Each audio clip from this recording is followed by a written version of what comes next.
ìdí ní àtàndá ọkọ̀ ọdún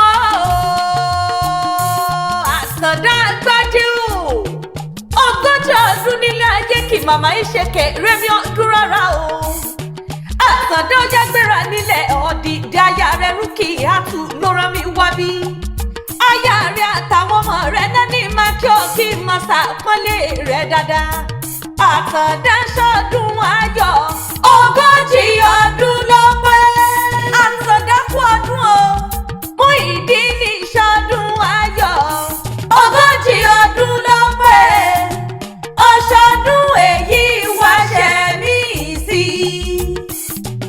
ọṣọdún èyí wá ṣe mí sí o àtàndá ṣọdún ayọ̀ ogójì ọdún ló pé.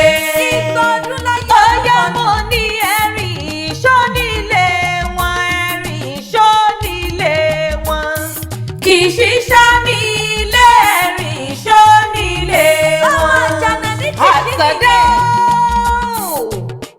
owó bàbá Ikram bàbá Mídì bàbá Rohan. Ọkọ̀ Oriki àtúwọ̀pọ̀ dùn. Ojúlówó ọmọ wọn ní Kishi ńlẹ̀ ń wò yẹn Kishi dá lágùlù o. Ọmọ Adẹ́sọ́bù, ọmọ òsómi ìwẹ̀ dómi ọkà. Ọmọ ọ̀rọ̀ lè gbò gbẹ̀yàn kanáná kì í ràn bàbá tó bí ọlọ́mọ. Ọmọ bá gbọ́n ṣòro àti dìbò lé. Bẹ́ẹ̀kùn bá ń ṣòro àti dìbò òkè.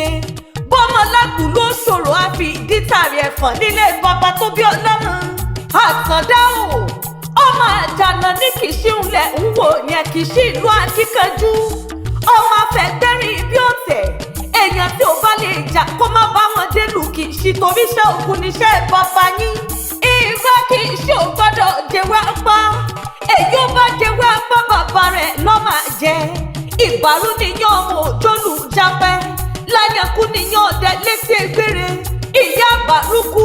Ìbàrú sọ pé wọn mẹ̀kún sùn bàbá Bàrúkú. Ìbàrú sọ pé wọn máa wẹ́gbà.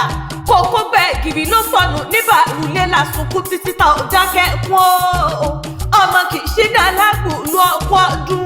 Ọ̀sìn ikú àṣeyẹ ẹ̀mí ìrẹ́ olólẹ̀ yípẹ́ lágbára Ọlọ́run ọba àdùnnílẹ̀ mi dolówó fún jàmákì tí olúmọ̀kì tí kìtà bá jà.